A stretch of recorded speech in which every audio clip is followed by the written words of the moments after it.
അങ്ങനെ നമ്മുടെ മുസ്ലിം ലീഗ് ഉൾക്കൊള്ളുന്ന മന്ത്രിസഭ അധികാരത്തിലേറുകയാണ്. അല്ലെങ്കിൽ ഏതാണ്ട് അതിനുള്ള തയ്യാറെടുപ്പുകൾ പൂർത്തിയായി കഴിഞ്ഞു. ഇപ്പോൾ നമ്മൾ ഈ റെക്കോർഡിംഗ് നടത്തുമ്പോൾ ഈ സന്ദർഭത്തിൽ പറയാനുള്ളത്, മുസ്ലിങ്ങൾ കൂടുതൽ മതേതരത്വം തെളിയിക്കാൻ സാഹസപ്പെടേണ്ട ഒരു കാലഘട്ടത്തിലാണ് നമ്മൾ ജീവിക്കുന്നത്. മുസ്ലിം പേരുള്ള എല്ലാവരെയും ജിഹാദികൾ എന്നൊക്കെയാണ് സോഷ്യൽ മീഡിയയിൽ വ്യാപകമായിട്ട് സംബോധന ചെയ്യുന്നത്. മുസ്ലിങ്ങളായ നിരീശ്വരവാദികൾ, യുക്തിവാദികൾ, അവരെയും ചിലപ്പോ ജിഹാദികൾ എന്ന് വിശേഷിപ്പിക്കപ്പെടാറുണ്ട്. യുക്തിവാദി സംഘത്തിലേക്കുള്ള തെരഞ്ഞെടുപ്പ് നടക്കുമ്പോഴും മുസ്ലിം സമുദായത്തിൽ നിന്ന് അള്ളാഹുവിനെയും പ്രവാചകനെയും തള്ളിപ്പറഞ്ഞു ചെന്ന ജിഹാദികളെ അതിൻ്റെ താക്കോൽ സ്ഥാനങ്ങളിൽ, യുക്തിവാദി സംഘത്തിന്റെ താക്കോൽ സ്ഥാനങ്ങളിൽ തെരഞ്ഞെടുക്കാൻ, നിയോഗിക്കാൻ വൈമുഖ്യം കാണിക്കുന്ന ഒരവസ്ഥയും നിലനിൽക്കുന്നുണ്ട്. ഇസ്ലാം മതം ഉപേക്ഷിച്ച് ഹിന്ദു മതത്തിലേക്ക് ചെന്ന രാം സിംഹൻ എന്ന അക്ബർ അലി, ആ അക്ബർ അലി RSSകാർക്ക് ഇഷ്ടപ്പെടാത്ത എന്തോ ഒരു അഭിപ്രായം പറഞ്ഞപ്പോ ഹിന്ദുവായ രാം സിംഹനെ, അതായത് പൂർവാശ്രമത്തിലെ അക്ബർ അലിയെ ജിഹാദി എന്ന് വിളിക്കാൻ പലരും തയ്യാറായി. അപ്പൊ അങ്ങനെയുള്ള കാലഘട്ടത്തിൽ മുസ്ലിം ലീഗുകാര് വളരെ ചരിത്രപരമായ വിജയം നേടി ഭരണത്തിലേറുമ്പോൾ വളരെ സൂക്ഷിക്കണം എന്നാണ് പറയാനുള്ളത്. അതായത് ഇനി മുന്നോട്ട് വരാൻ പോകുന്നത് പച്ച ലഡു, പച്ച ബ്ലൗസ്, പച്ച ബോർഡ്, പച്ച പെയിന്റ്, ഇങ്ങനെയുള്ള പല വിഷയങ്ങളും ഇനി പിറകെ വരാനിരിക്കുന്നുണ്ട്. അപ്പൊ അതുകൊണ്ട് പച്ച പെയിന്റൊക്കെ അടിച്ച ഏതെങ്കിലും ബിൽഡിങ് കണ്ടാൽ സൂക്ഷിക്കണം. അതുപോലെ നിങ്ങൾ താമസിക്കുന്ന, മുസ്ലിം ലീഗിന്റെ മന്ത്രിമാര് താമസിക്കുന്ന വസതികള് അത് മോടി പിടിപ്പിക്കുമ്പോൾ പച്ച പെയിന്റ് പരമാവധി ഉപയോഗിക്കാതിരിക്കാൻ ശ്രദ്ധിക്കുക. അതുപോലെ പച്ച വസ്ത്രം ധരിച്ച, ഭാഗികമായി എന്തെങ്കിലും പച്ച വസ്ത്രം ധരിച്ച സ്റ്റാഫുകളൊക്കെ നിങ്ങളുടെ ഓഫീസിലുണ്ടെങ്കിൽ അത് നിരുത്സാഹപ്പെടുത്തേണ്ടതുണ്ട്. ഇനി പ്രത്യേകിച്ച് നിങ്ങൾക്ക് അഗ്നി പരീക്ഷ വരാൻ പോകുന്നത് ഈ നിലവിളക്ക് കൊളുത്തുന്ന വിഷയത്തിലാണ്. അപ്പൊ നിങ്ങളെ കാണുമ്പോൾ അവര് പ്രത്യേകം നിലവിളക്ക്, വലിയ നിലവിളക്ക് സജ്ജമാക്കി വെക്കും. അപ്പൊ അതുകൊണ്ട് പറയാനുള്ളത്, ഈ ശിർക്കില്ലാത്ത നിലവിളക്ക് ഈ പൊന്നാനി വലിയ പള്ളിയിലുണ്ട്, വലിയ ജുമാഅത്ത് പള്ളിയിലുണ്ട്. അതുപോലെ കൊടുങ്ങല്ലൂര് ചേരമാൻ ജുമാ മസ്ജിദിലും ശിർക്കില്ലാത്ത നിലവിളക്കുണ്ട്. അപ്പൊ അത് അവിടുത്തെ കമ്മിറ്റിക്കാരെ സ്വാധീനിച്ച് നിങ്ങളുടെ കാറിന്റെ ടിക്കിയിൽ വെച്ചാർന്നാല് നിലവിളക്ക് കൊളുത്തൽ നിർബന്ധിതമായിട്ട് വരുന്ന ചടങ്ങുകളിൽ ഈ വിളക്ക് അങ്ങ് കൊളുത്തിയാൽ മതി. അപ്പൊ നിലവിളക്ക് കൊളുത്തലും ആയി, നിലവിളക്ക് കൊളുത്തുന്നതിലൂടെ നിങ്ങൾ മുശ്രിക്കായിപ്പോയി എന്ന് മുസ്ലിം സമുദായത്തിലെ ആളുകൾ പറയുന്ന അവസ്ഥയ്ക്ക് തടയിടാനും കഴിയും. മുജാഹിദുകൾ പിന്നെ അവരാണ് ശിർക്കിന്റെ ഹോൾസെയിൽ ഡീലർമാര്. പക്ഷേ മതം വേറെ രാഷ്ട്രീയം വേറെ എന്ന താത്വികമായ ഒരു നിലപാട് മുജാഹിദുകൾക്ക് ഉള്ളത് കൊണ്ട് നിങ്ങൾ മതപ്രവർത്തനം നടത്തുന്നതല്ലാത്ത സമയത്ത് രാഷ്ട്രീയ പ്രവർത്തനത്തിന്റെ ഭാഗമായിട്ട് നിലവിളക്ക് കൊളുത്തുന്നത് മുജാഹിദുകൾ വലിയ വിഷയാക്കൂല. ഈ സമസ്തക്കാർക്ക് കാര്യമായ വിഷയങ്ങളൊന്നും ഇല്ലാത്തത് കൊണ്ട് അവർ ചിലപ്പോൾ അവരിലെ ചില ഗ്രൂപ്പുകൾ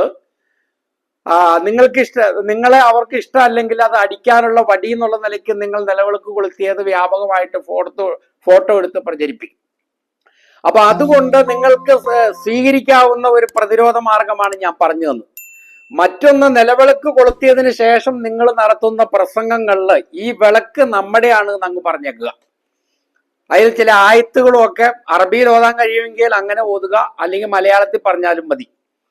സൂറത്തു നൂർ 35-ാമത്തെ ആയത്തിൽ വിളക്കിനെ പറ്റി പറഞ്ഞിട്ടുണ്ട്. കമിഷ്കാത്തിൻ ഫീഹാ മിസ്ബാഹുൻ, അത് ഒരു പൊത്ത് പോലെയാണ്. എങ്ങനെയുള്ള പൊത്താണ്? ആ പൊത്തിൽ വിളക്കുണ്ട്. അങ്ങനെ പറഞ്ഞ് പരാമർശിച്ച ഒരു വേദത്തിന്റെ ഉടമയായ ഞാനല്ലാതെ പിന്നെ ആരാണ് ഈ നിലവിളക്ക് കൊളുത്തുക എന്ന് പറഞ്ഞ് അങ്ങ് ചൂടാവുക. മനസ്സിലായില്ലേ? അതുപോലെ ഒന്നാൻ ആകാശത്തെ നാം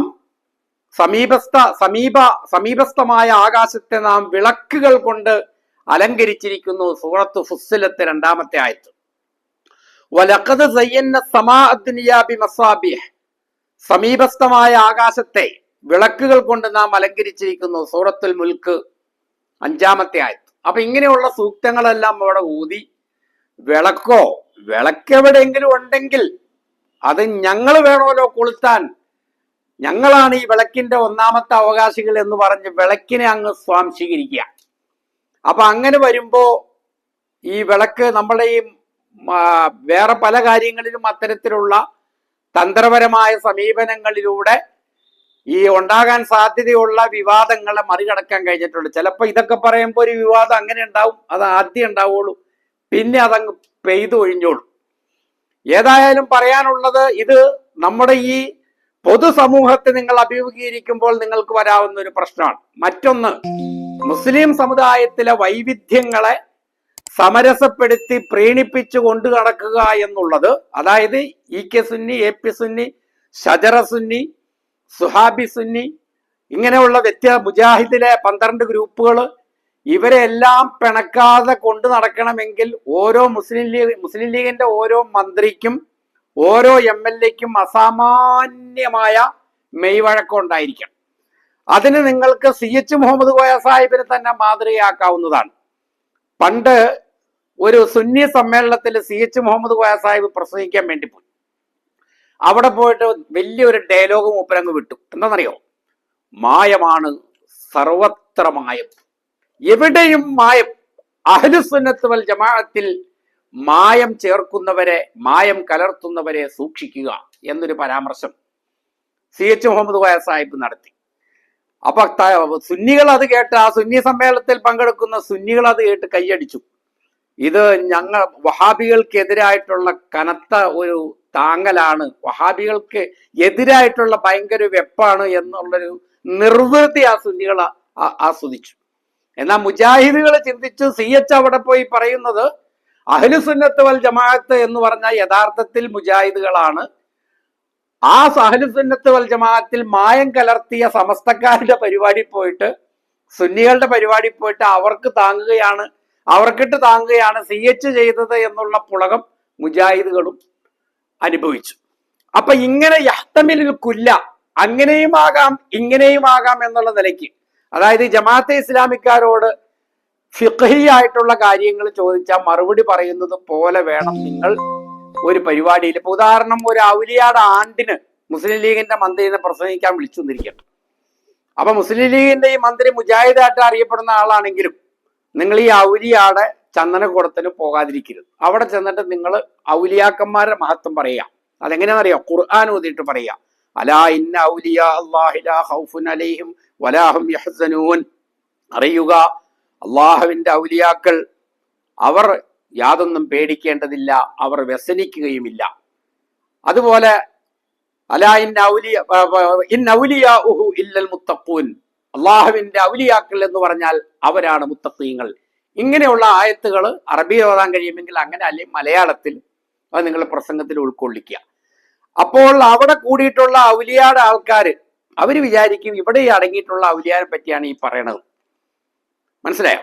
എന്നാൽ നിങ്ങളുടെ മനസ്സിൽ വിലായത്ത് എന്ന് പറഞ്ഞാൽ, വലിയ എന്ന് പറഞ്ഞാൽ, ഔലിയ എന്ന് പറഞ്ഞാൽ എന്താണെന്നുള്ള സങ്കല്പം അത് വേറെ ആരോടും പറയണ്ട. അതുപോലെ മുജാഹിദുകളുടെ ഒരു സമ്മേളനത്തിൽ പോയ അള്ളാഹുവിനെ മാത്രം ആരാധിക്കേണ്ടതിന്റെ ആവശ്യകതയെക്കുറിച്ച് ഉജ്ജ്വലമായിട്ട് പ്രസംഗിക്കുക. എന്നാൽ അങ്ങനെ അല്ലാത്ത ഒരു കൂട്ടര് മുസ്ലിങ്ങളിലുണ്ട് എന്ന നിലയിലുള്ള യാതൊരു പരാമർശവും, അങ്ങനെ വ്യാഖ്യാനിച്ചേക്കാൻ വിദൂരമായ സാധ്യതയുള്ള യാതൊരു വാക്കും നിങ്ങളിൽ നിന്നുണ്ടാകരുത്. അത് തീർച്ചയായിട്ടും വളരെ സൂക്ഷിക്കേണ്ട ഒരു കാര്യമാണ്. ഇത് 1980-കളിലേക്ക് എൻ്റെ ചിന്ത പോവുകയാണ്. ആ കാലഘട്ടത്തിൽ ഒരു ലീഗിന്റെ നേതാവ് ഒരു പരിപാടിയിൽ പങ്കെടുത്തു. അദ്ദേഹം അവിടെ പ്രസംഗിച്ചു, അള്ളാഹുവിന്റെ വലിയനോട് ആരെങ്കിലും കളിച്ചാൽ അള്ളാഹു അവനോട് യുദ്ധപ്രഖ്യാപനം നടത്തും. മൻ ആദാലി വലിയൻ ആദൻതുഹു ബിൽ ഹർബ്. ഈ ഹദീസ് ഓതിക്കൊണ്ട് പ്രസംഗിച്ചതിന് മുജാഹിദ് നേതാവായിരുന്നു. പക്ഷെ കേട്ട സുന്നികൾക്ക് അത് സന്തോഷമായി. അപ്പൊ ഇതുപോലെ എവിടെ പ്രസംഗിക്കുകയാണെങ്കിലും നിങ്ങൾ മുസുബത്ത് മാത്രമേ പറയാവുള്ളൂ. അതായത് ഇങ്ങനെയാണ് എന്നുള്ളതേ പറയാവുള്ളൂ, ഇങ്ങനെയല്ല, അതായത് എങ്ങനെയാണ് എന്നുള്ളതേ പറയാവുള്ളൂ, എങ്ങനെയല്ല എന്നുള്ളത് പറയരുത്. മുസുബത്ത് മാത്രമേ പറയാൻ പാടുള്ളൂ, മൻഫി പറയാൻ പാടില്ല.